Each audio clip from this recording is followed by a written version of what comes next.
gundik lah kita kata kan. Zaman dulu ada gundik ni tuan-tuan.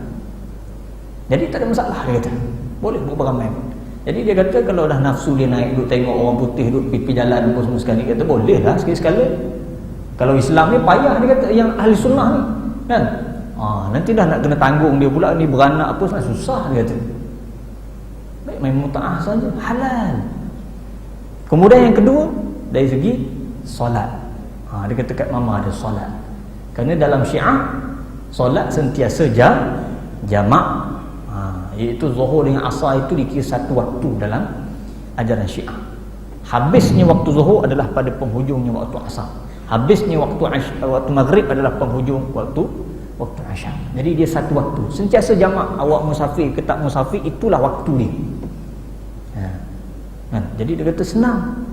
Kalau ahli sunnah ni payah dia kata. Kalau tak musafir tak boleh. Kena solat ikut waktu. Subhanallah tuan-tuan. Tuan-tuan cek balik anak-anak kita di rumah tu, tengok balik. Senyap-senyap jadi Syiah nanti. Okey. Jadi tuan-tuan, orang Syiah mengatakan Sayyidina Umar Al-Khattab sebagai orang yang telah membatalkan nikah mutaah. Sebenarnya nikah mutaah ini dibatalkan oleh Nabi sallallahu alaihi wasallam sendiri. Selepas perang Khaybar Nabi sebut tak boleh. Kemudian selepas Fathu Makkah Nabi sebut lagi. Selepas Hajjatul Wada' Nabi sebut lagi. Berapa kali Nabi sebut tak boleh ila yaumil qiyamah. Yang terakhir pada Haji Wida', haji yang terakhir Nabi SAW. Allah kata tidak ada lagi nikah mut'ah hinggalah ke hari qiyamah. Kemudian ditegaskan kembali oleh Sayyidina Umar pada zaman dia. Dia peringatkan lagi. Tiba-tiba orang Syiah kata tak, Nabi tak kata pun tak boleh, Umar kata tak boleh. Itu sebab antara mengapa orang Syiah sangat-sangat benci kepada Sayyidina Umar Al-Khattab. Nanti mungkin ada ustaz lain akan cerita bagaimana di Iran tuan-tuan, satu tempat namanya Kashan, mereka ada buat satu mazar, iaitu replika pembunuh Sayyidina Umar. Mereka bukan puja Sayyidina Umar, puja kubur pembunuh Sayyidina Umar yang dianggap sebagai pahlawan agama, Baba Syuja'uddin. Dia kata Abu Lu'lu'ah Al-Majusi. Ni orang Majusi yang bunuh Sayyidina Umar ketika Sayyidina Umar jadi imam solat subuh tuan-tuan. Yang membunuh Sayyidina Umar itu dijadikan sebagai jago, sebagai pahlawan oleh orang Syiah. Yang ni tuan-tuan, sampai sekarang mengapa Mesir, khususnya Syekhul Azhar dan Yusi Al-Azhar sendiri tak mau buat apa-apa hubungan baik dengan Iran, inilah punca dia. Sebab kita bagi amaran kepada Iran supaya mereka meruntuhkan replika kubur pembunuh Sayyidina Umar. Replika tu tak, bukan kubur betul. Kubur betul dia kat Madinah, tapi dia buat replika dan dipuja pada setiap hari pembunuhan Sayyidina Umar Al-Khattab. Nak tunjuk bagaimana bencinya mereka kepada Sayyidina Umar Al-Khattab radhiyallahu anhu. Yang Nabi SAW mengatakan dalam hadisnya, dia kata ma min wadin marra fihi Umar ma marra fihi syayatin. Tidak ada satu lembah yang dilalui padanya Umar takkan dilalui oleh syaitan. Tuan-tuan, Sayyidina Umar ni syaitan nak dekat pun tak berani. Dia punya kesan laluan dia tu pun syaitan tak berani nak dekat lagi lah. Yang kita pula berebut syaitan nak dekat. Jadi dia boleh kata Sayyidina Umar macam-macam. Okey. Kemudian tuan-tuan, dalam bukunya Meniti Titian Kebenaran, tuan-tuan muslimat, kalau ada buku-buku yang saya tayangkan ni tuan-tuan, buku-buku ini tuan-tuan jangan baca. Saya bimbang tuan-tuan jangan baca. Buku ini sangat-sangat berbahaya. Kalau kita tidak ada basic yang kuat dari segi hadis, ilmu hadis dan juga ilmu tarikh, ilmu sejarah, tuan-tuan boleh terpengaruh. Jadi jangan baca, serah kepada pihak Jabatan Agama ataupun bakar saja. Okey. Buku ini tuan-tuan, satu lagi Meniti Titian Kebenaran, dia sebut tuan-tuan tentang kemunafikan para sahabat. Dia kata sahabat ni munafik. Dia bersandarkan pada surah Taubah. Dia kata ada 3 alasan utama mengapa para sahabat juga termasuk dalam munafik. Seluruh penduduk Madinah hukum Islam adalah sahabat menurut tarifan Sunni.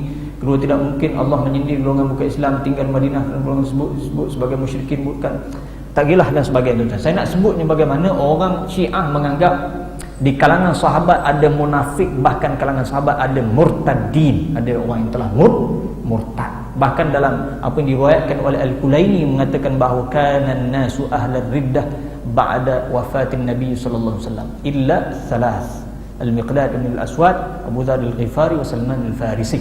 Orang Syiah mengatakan bahawa semua sahabat telah pun murtad selepas kewafatan Nabi SAW melainkan 3 orang. Salman Al-Farisi, Abu Dzar Al-Ghifari dan Al-Miqdad bin Al-Aswad. Ini 3 orang lagi tak murtad. Selain adalah beberapa orang lagi. Tapi yang lain-lain termasuklah Abu Bakar, Umar dan Osman habis.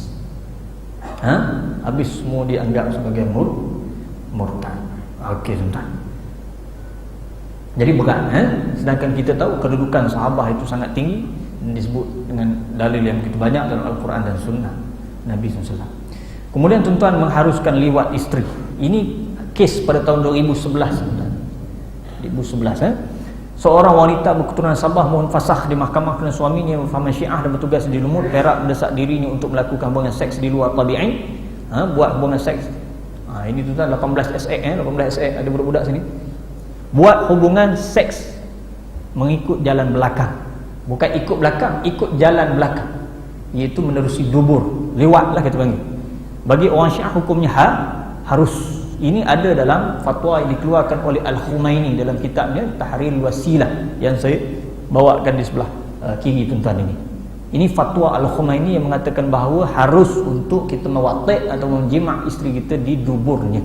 Tuan-tuan, perbuatan ini bagi kita haram dan dilaknat oleh Allah dan Rasul sallallahu alaihi wasallam. Tapi bagi orang Syiah harus. Jadi ini kes dia tuan-tuan, sehingga membawa kepada perceraian dia dengan suami dia tadi. Dan kes ini telah pun selesai. Cuma masalahnya suami dia ganggu isteri dia tuan-tuan.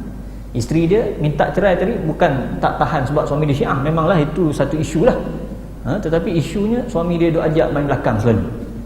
Letih lah kawan ni. Jadi akhirnya dia mohon supaya diceraikan. Okey, jadi orang perempuan jangan kahwin dengan lelaki Syiah.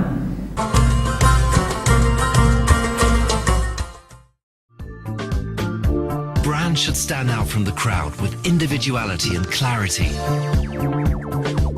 They should be in dialogue with their surroundings, in print, online, and in mobile media.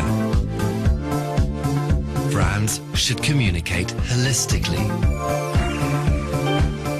in order to leave an authentic impression on their target group and to inspire the world around them.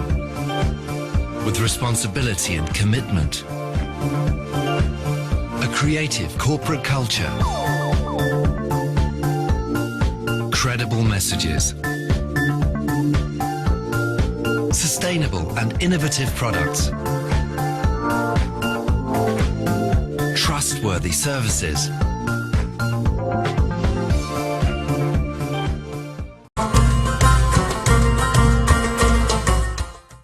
hati-hati tuan-tuan, jangan tersilap pilih menantu.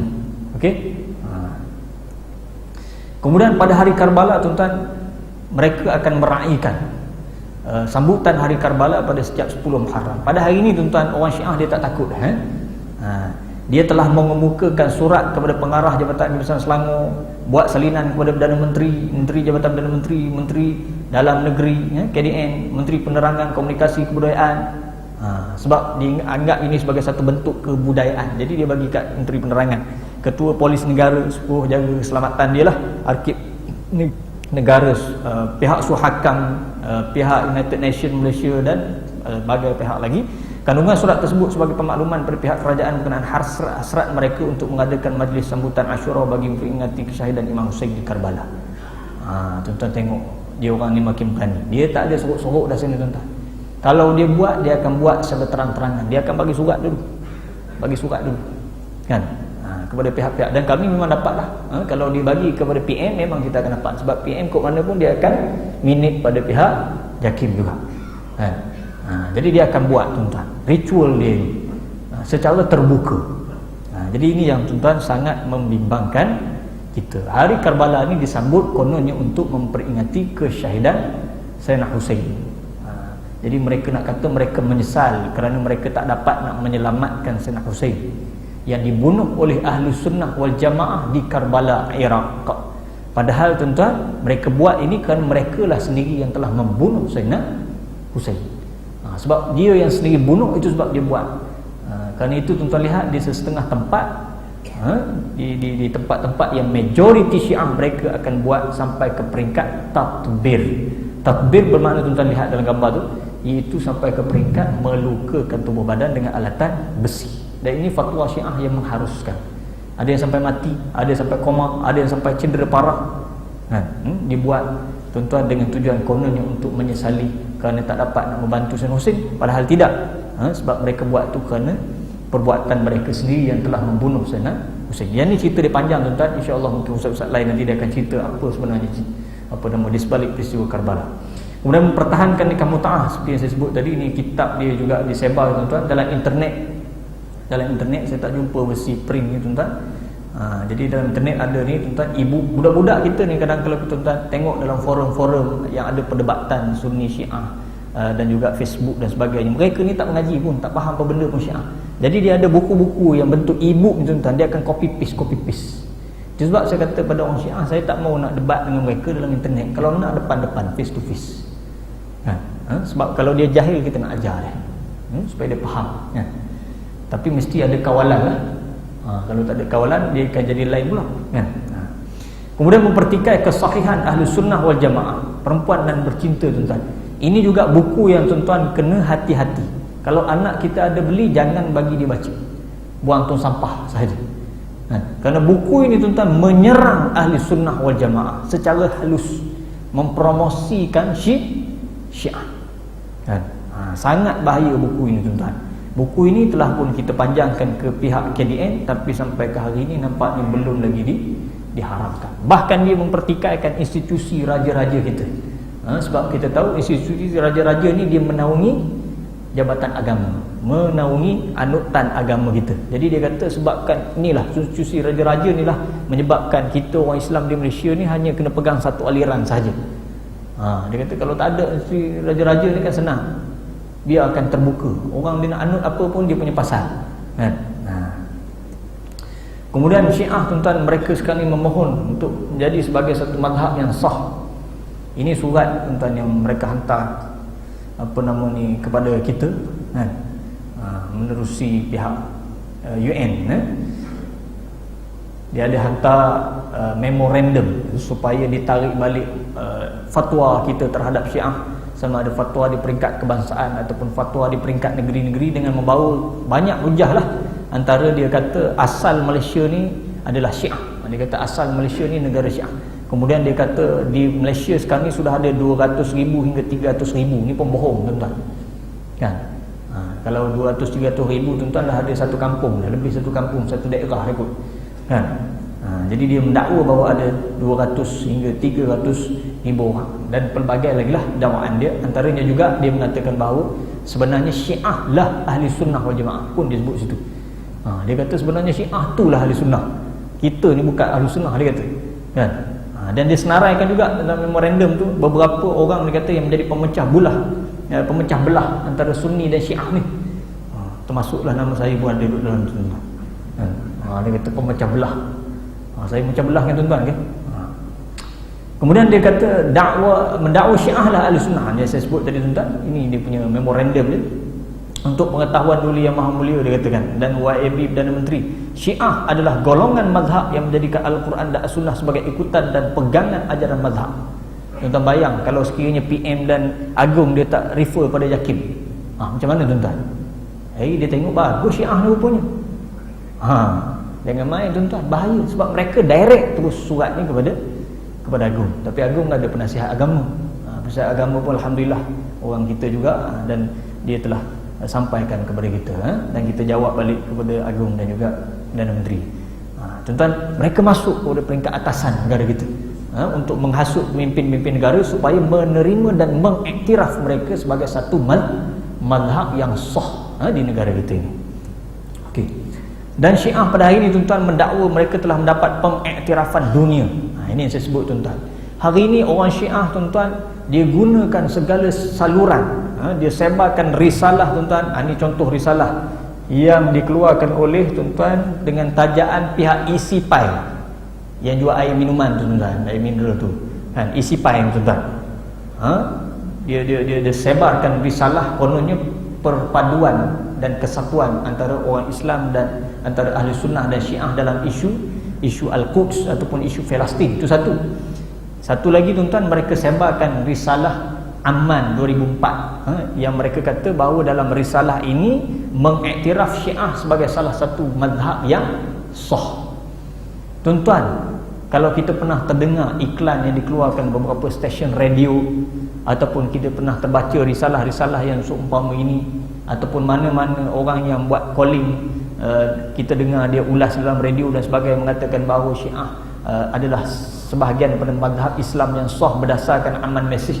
Tuan-tuan, itu semua pembohongan. Jangan percaya kan?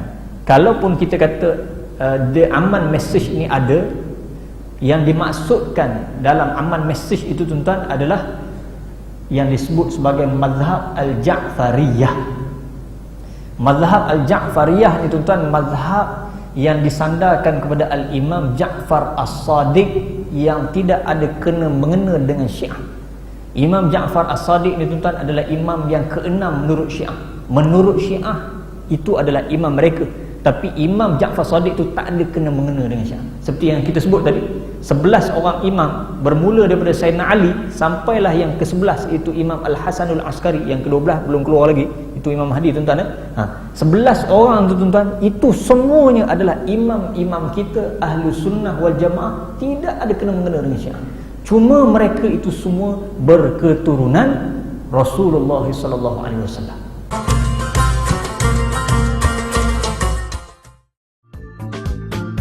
Brands should stand out from the crowd with individuality and clarity. They should be in dialogue with their surroundings, in print, online, and in mobile media. Brands should communicate holistically in order to leave an authentic impression on their target group and to inspire the world around them. With responsibility and commitment, a creative corporate culture, credible messages, sustainable and innovative products, trustworthy services,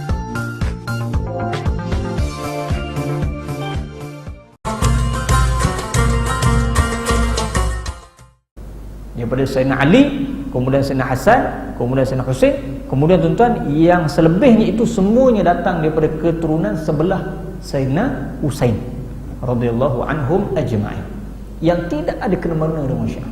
Cuma salah seorang daripada imam yang sebelah orang itu, dan salah seorang daripadanya yang paling terkenal dalam fiqhnya adalah Al-Imam Ja'far As-Sadiq, iaitu yang keenam. Kalau mengikut turutan orang Syiah tadi, dia kata itu adalah turutan imam yang keenam bagi mereka. Tuan-tuan, Al-Imam Ja'far As-Sadiq ni seorang yang faqih, seorang alim. Dia ada gagasan fiqh dia sendiri, macam Imam Syafi'i, Imam Hanbali, Hanafi, Maliki. Dia ada fiqh dia sendiri. Jadi orang Syiah mendakwa kami ni pengikut Ja'far inilah. Tuan-tuan, bohong. Al-Imam Ja'far As-Sadiq tidak ada kena-mengena dengan mereka. Justru Al-Imam Ja'far As-Sadiq pernah menyebut, seperti yang disebut oleh Imam Az-Zahabi dalam kitab Syiar A'lamin Bala.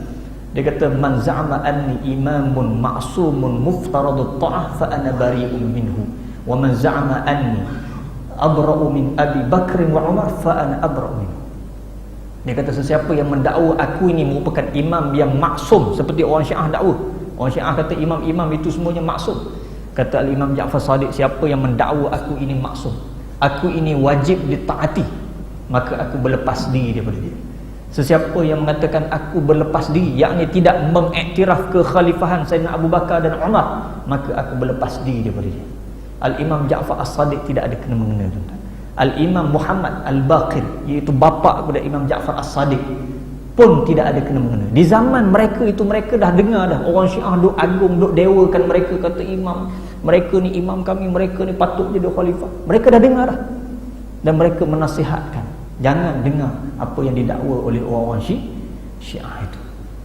Jadi tuan-tuan, tak ada kena-mengena. Disebut dalam Amman Message ini Ja'fariyah. Ja'fariyah ini tuan-tuan tak ada masalah dengan kita Ahlus Sunnah, sebab dia salah seorang imam kita juga. Zaidiyah pun kita tidak ada masalah dengan dia, sebab Al-Imam Zaid bin Ali seorang Sunni berketurunan Nabi SAW. Cuma dia imam besar yang cukup hebat, ada fiqh di sini. Tidak ada kena-mena dengan Syiah Rafidah yang ada pada ini, Syiah yang dibawa oleh Iran dan negara-negara lain. Nah, jadi itu semua dakwaan dusta mereka, tuan-tuan.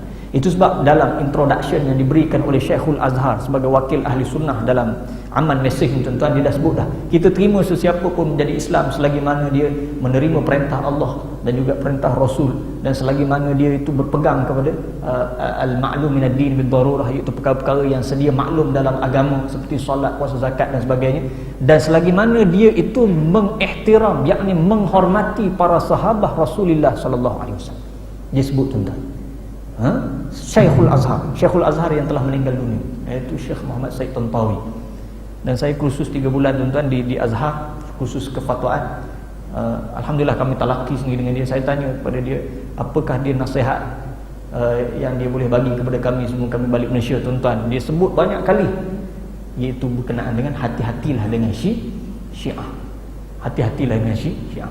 Dia salah seorang yang menandatangani dan antara ketua-ketua yang menjadi pemimpin dalam nak mengeluarkan aman mesej ini. Takkan dia pula mengiktiraf Syiah, kan? Dan di dalamnya juga ada Syekh Al-Qardawi, salah seorang daripada yang paling kuat menentang Syiah. Yang mana Syekh Al-Qardawi sebut dengan begitu jelas, dia mengatakan bahawa Syiah adalah termasuk dalam golongan Ahlul Bid'ah. Ahlul Bid'ah bermakna, tuan-tuan, sesat, senang cerita, kan? Sesat. Ini bid'ah dalam soal akidah, sesat. Jelas Qardawi sebut. Bila orang Syiah marah pada Qardawi kata, aku tak boleh sorok, aku tak boleh sembunyi, kerana inilah mauqif, inilah pendirian yang telah dipegang oleh ulama ahli sunnah wal jamaah zaman berzaman. Takkan aku nak kata Syiah zaman lah ni okey, zaman dulu tak okey, tak boleh, kan? Jadi aman mesej ni, tuan-tuan, tak boleh kita pakai, kan? Jadi orang Syiah gunakan ini kononnya untuk mengatakan bahawa Syiah salah sebuah mazhab yang sah, yang diiktiraf oleh Islam. Ini sebenarnya tidak. Kemudian, tuan-tuan, mereka menggunakan isu perpaduan. Nampaknya saya ini dah terlanjur, dah habis ni. Perpaduan, tuan-tuan. Mereka menggunakan isu perpaduan untuk sama-sama menentang rejim Zionis di Palestin, di Israel. Tuan-tuan, ketahuilah bahawa bulan perpaduan sedunia Al-Quds ini, tuan-tuan, digagaskan oleh Al-Khumaini apabila dia naik. Dan kalau tuan-tuan mengkaji kitab kita Syiah, i'tiqad Syiah sebenarnya Al-Quds, Al-Masjidil Aqsa sebenarnya bukan berada di atas muka bumi. Al-Quds mengikut orang Syiah, tuan-tuan, dia berada di langit. Dia berada di langit. Jadi sebenarnya, tuan-tuan, orang Syiah tidak ada apa yang dia nak perjuangkan di Palestin. Kerana i'tiqad mereka mengatakan Al-Masjidil Aqsa sebenarnya bukan di atas muka bumi, tetapi di langit, di bawah Arash. Itu yang tempat Rasulullah SAW dia pergi naik tu ketika dalam peristiwa Mi'raj. Rasulullah pergi ke atas tu Rasulullah pergi solat di Masjidil Aqsa, di atas, bukan di bawah ni. Jadi kita nak berjuang apa, tuan-tuan? Kalau mengikut orang Syiah, i'tiqad mereka sebenarnya bukan di bawah. Itu sebab mereka tak pernah berjuang isu ini, kecuali selepas Al-Khumaini naik dengan tujuan Al-Khumaini nak mengelabui mata ahli sunnah supaya ahli sunnah menerima mereka untuk berpadu dengan mereka, kan? Atas kononnya isu Palestin. Kerana kalau saya nak cerita lagi panjang lagi, kena ambil masa lagi panjang, tuan. Ada beberapa isu yang berkaitan dengan Palestin ini yang kita boleh kaitkan dengan Syiah, terutama yang ada di Iran. Okey. Kemudian menuduh musuh Syiah sebagai Wahabi dan doakan kehancuran. Ini biasa, tuan-tuan. Orang Syiah apabila kita lawan, kita tentang mereka, maka kita akan dituduh sebagai Wahabi. Jadi dalam kitab yang Syiah edarkan, tuan-tuan, tajuk dia benarkan Salafi Wahabi. Tuan-tuan, dalam kitab ini dia berdoa supaya dihancurkan manusia-manusia inilah, termasuk antaranya ketua pengarah JAKIM, pengurusi fatwa kebangsaan, dan ramai lagi lah. Saya pun ada juga, kan? Maknanya semua ni sepatutnya dimusnahkan, sebab mereka kata semua kami ni sebagai Wahabi, kan? Jadi sesiapa sahaja yang menentang Syiah maka akan dianggap sebagai Wahabi. Okey, jadi tuan-tuan, ini sekadar, ini buku-buku yang saya telah tayangkan pada tuan-tuan tadi. Akhirnya kebenaran ini risalah ditulis oleh Malik Takim, salah seorang wakil Syiah di Johor. Dia ni bekas SB yang buat kajian Syiah, akhirnya dia sendiri jadi Syiah. Buku-buku tadi, tuan-tuan, banyak dikarang oleh anak dia sendiri. dikarang oleh anak dia dengan nama samarannya Khair Azzah. Nama sebenar dia kami tahulah. Okey, ini buku Faizal Tahrani yang saya sebutkan tadi, tuan-tuan kena hati-hati. Ini muka antara Ustaz Syiah Hasan Askari, ini juga pelajar di sana di Iran. Ini Zaini Zainal Abidin, juga tuan-tuan banyak membawa pemikiran Syiah dan juga pemikiran politik Iran. Ini dua orang ayatullah yang datang bertandang ke Putrajaya pada tahun 2008. Okey, ini pengumumian salah seorang jenazah Syiah tuan-tuan di Kelantan. Ini seorang wanita yang mohon cerai sebab suaminya seorang Syiah, dan kes dia masih lagi berjalan di Perlis. Ini isu Syria tuan-tuan yang kalau kita nak bahaskan memang cukup panjang. Ini pendirian ulama-ulama kita sepanjang zaman, ulama-ulama Ahlus Sunnah wal Jamaah yang bermazhab Asy'ariyah terhadap Syiah Imam 12. Sebab orang Syiah dia kata yang berpegang dengan Syiah ni puak-puak Salafi dia kata. Kita kata puak Salafi apa? Ulama-ulama Asy'ariyah yang merupakan Ahli Sunnah yang majoriti di dunia Islam.